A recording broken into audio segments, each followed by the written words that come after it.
செய்திக் கதம்பம்.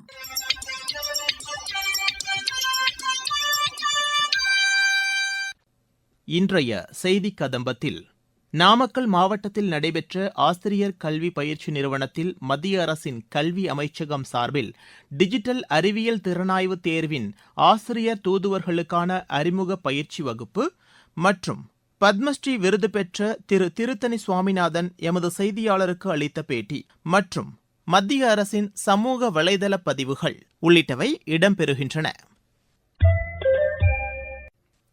நாமக்கல் மாவட்டம் ஆசிரியர் கல்வி பயிற்சி நிறுவனத்தில் மத்திய அரசின் கல்வி அமைச்சகம், தென்னிந்திய மண்டல வித்யார்த்தி விஞ்ஞான் மந்தன் உள்ளிட்ட அமைப்புகள் சார்பில் டிஜிட்டல் அறிவியல் திறனாய்வு தேர்வின் ஆசிரியர் தூதுவர்களுக்கான அறிமுக பயிற்சி வகுப்பு நடைபெற்றது.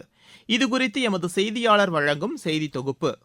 நாமக்கல் மாவட்ட ஆசிரியர் கல்வி பயிற்சி நிறுவனத்தில் மத்திய அரசின் கல்வி அமைச்சகம், தென்னிந்திய மண்டல வித்யார்த்தி விஞ்ஞான் மந்தன் உள்ளிட்ட அமைப்புகள் சார்பில் டிஜிட்டல் அறிவியல் திறனாய்வு தேர்வின் ஆசிரியர் தூதுவர்களுக்கான ஒருநாள் அறிமுக பயிற்சி வகுப்பு நடைபெற்றது. இதில் நாமக்கல், சேலம், கரூர், ஈரோடு, கோவை உள்ளிட்ட பல்வேறு மாவட்டங்களிலிருந்து ஏராளமான அரசு பள்ளிகளின் ஆசிரியர்கள் பலரும் கலந்து கொண்டனர். மத்திய அரசின் கல்வி அமைச்சகம், தேசிய கல்வியியல் ஆராய்ச்சி மற்றும் பயிற்சி நிறுவனம் NCERT, கலை அமைச்சகம், விபா, மாவட்ட ஆசிரியர் கல்வி மற்றும் பயிற்சி நிறுவனம் ஆகியவற்றின் சார்பில் இந்த நிகழ்ச்சியை மாவட்ட ஆசிரியர் கல்வி பயிற்சி நிறுவனத்தில் அதன் முதல்வர் முனைவர் மு. செல்வம் தலைமை வகித்து வித்யார்த்தி விஞ்ஞான் மந்தன் தேர்வுக்கான ஆசிரியர் வழிகாட்டி கையேடுகளை வெளியிட்டு தொடங்கி வைத்தார். மேலும் இந்த திட்டத்தில் தூதுவர்களாக உள்ள ஆசிரியர்கள் எழுதிய அறிவியல் நூல்களையும் வெளியிட்டனர். மத்திய அரசின் கல்வி மற்றும் கலை அமைப்புகள், தன்னார்வ அறிவியல் நிறுவனங்கள், மாநில அரசின் கல்வி நிறுவனங்கள் இணைந்து மாணவர்களிடையே அறிவியல் ஆர்வத்தை தூண்டும் வகையில் வித்யார்த்தி விஞ்ஞான் மந்தன் என்ற தேர்வை தமிழ் உள்ளிட்ட 18 மொழிகளில் நடத்தி வருகின்றன. 6 முதல் 11ஆம் வகுப்பு வரை பயிலும் அறிவியல் ஆர்வம் கொண்ட இளம் மாணவர்கள் தேர்ச்சி பெற்று ஸ்ரீஜன் இன்டர்ன்ஷிப் திட்டத்தின் மூலம் இஸ்ரோ, DRDO, IIT, CSIR உள்ளிட்ட மத்திய அரசின் நிறுவனங்களின் ஆய்வகங்களில் குறுகிய கால பயிற்சிகளை பெற்று போட்டித் தேர்வுகளை எழுதி சிறந்த விஞ்ஞானிகளாக உருவாகி வருகின்றனர். இந்த தேர்வு வருகின்ற நவம்பர் மாதம் நடைபெறுகிறது. இந்த ஒருநாள் தூதுவர்களுக்கான அறிமுக நிகழ்ச்சியில் தலைமை வகித்து பேசிய நாமக்கல் மாவட்ட ஆசிரியர் கல்வி மற்றும் பயிற்சி நிறுவன முதல்வர் முனைவர் மு. செல்வம், நம்ம சேட்டலைட் 2 இது லான்ச் பண்ண போறோம் கூடிய சீக்கிரம். ரோட்டரி மூலமாக விடக்கூடிய சேட்டலைட்டுக்கு ரோட்டா சாட்டுணும், ஆசிரியர்களால் உருவாக்கப்பட்டு விடக்கூடிய சேட்டலைட்டுக்கு ஆசாம் சாப்பிட்டு அப்படின்றதும் நம்ம பண்ண போறோம். ஒரு 1 or 2 monthsல அது வந்துடும். இப்போ அந்த மாதிரியான புதிய புதிய விஷயங்கள் நம்ம முன்னெடுத்து செஞ்சுக்கிட்டே இருக்கிறோம். ஸோ கண்டிப்பாக ஏன் இதை நம்ம டீச்சர்ஸுக்கு ஃபோக்கஸ் பண்றோம் அப்படின்னா, நீங்க இன்னும் 25 வருஷம் சர்வீஸ்ல இருப்பீங்க. அது பல்லாயிரக்கணக்கான மாணவர்களை உங்களால் உருவாக்க முடியும்.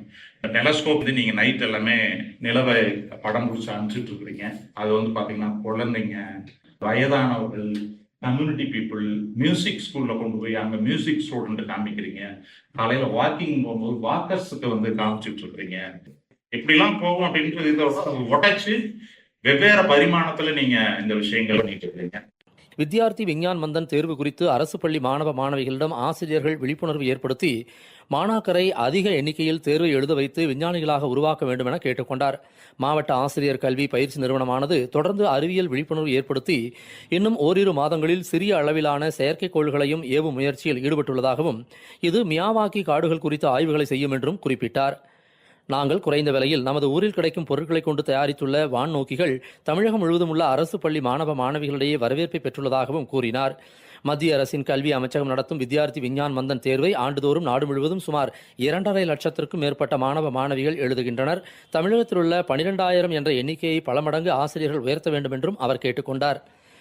இதனைத் தொடர்ந்து வித்யார்த்தி விஞ்ஞான் மந்தன் தமிழக ஒருங்கிணைப்பாளர் SP ராஜேந்திரன் கூறும்போது, இந்தியாவின் அறிவியல் பாரம்பரியத்தை நோக்கமாக கொண்டு அறிவியல் சோதனைகள் மீது நாட்டம் கொள்ளவும், ஆராய்ச்சி மற்றும் மேம்பாட்டுத் துறைகளில் மாணவர்கள் அதிக அளவில் ஈடுபடுவதையும் மையமாக கொண்டு இந்த தேர்வு நடத்தப்படுவதாக குறிப்பிட்டார்.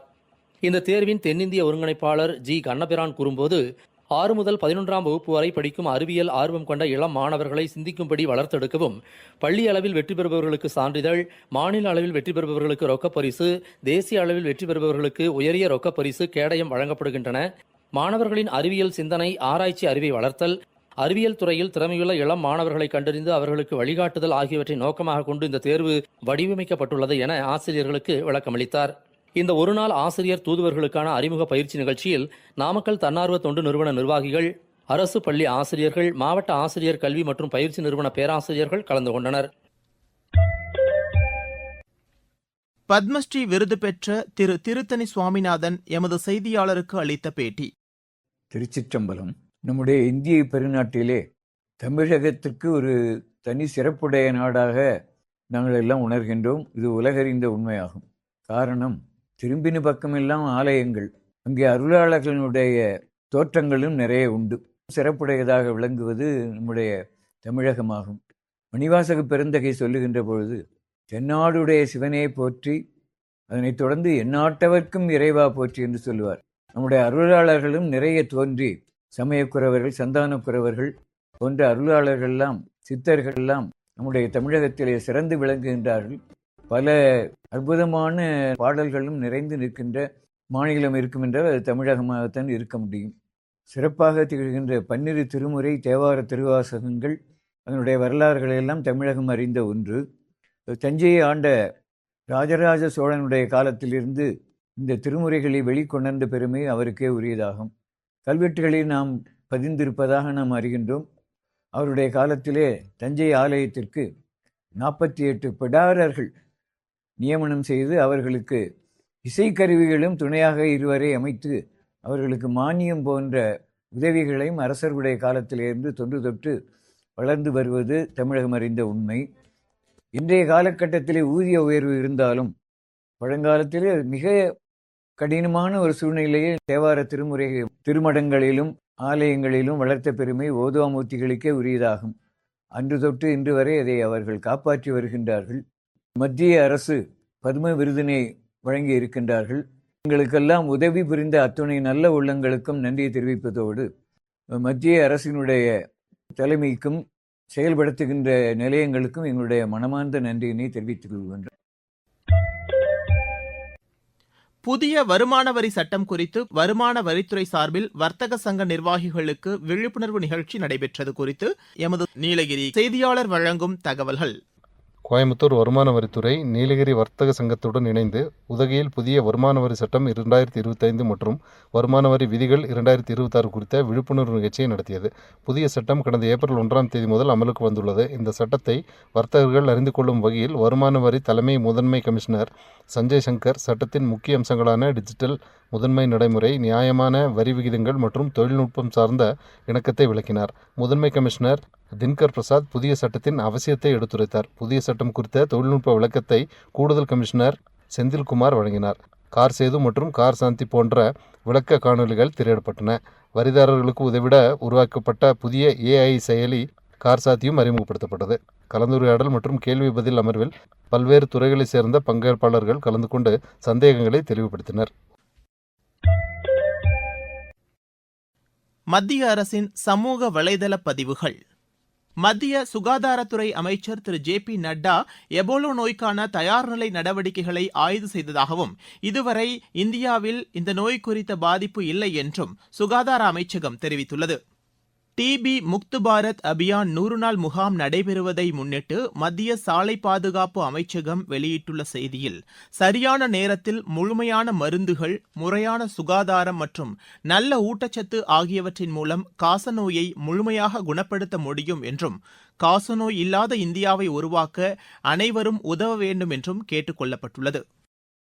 நாட்டின் எதிர்காலத்தை வடிவமைக்கும் இளம் சாதனையாளர்களை போற்றும் வகையில் பிரதான் மந்திரி ராஷ்டிரிய பால் புரஸ்கார் 2026க்கான பரிந்துரைகளை awards.gov.in இணையதளத்தில் ஜூலை 31ஆம் தேதி வரை விண்ணப்பிக்கலாம் என்று மத்திய மகளிர் மற்றும் குழந்தைகள் நலத்துறை அமைச்சகம் தெரிவித்துள்ளது. ஒருங்கிணைந்த உட்கட்டமைப்பு, தளவாடங்கள் மற்றும் டிஜிட்டல் ஒருங்கிணைப்பு மூலம் இந்தியா தனது இணைப்பை வலுப்படுத்தி நீண்டகால வளர்ச்சிக்கான சூழலை உருவாக்கி வருகிறது என்று ரயில்வே அமைச்சகத்தின் சமூக வலைதள பக்கம் தெரிவித்துள்ளது.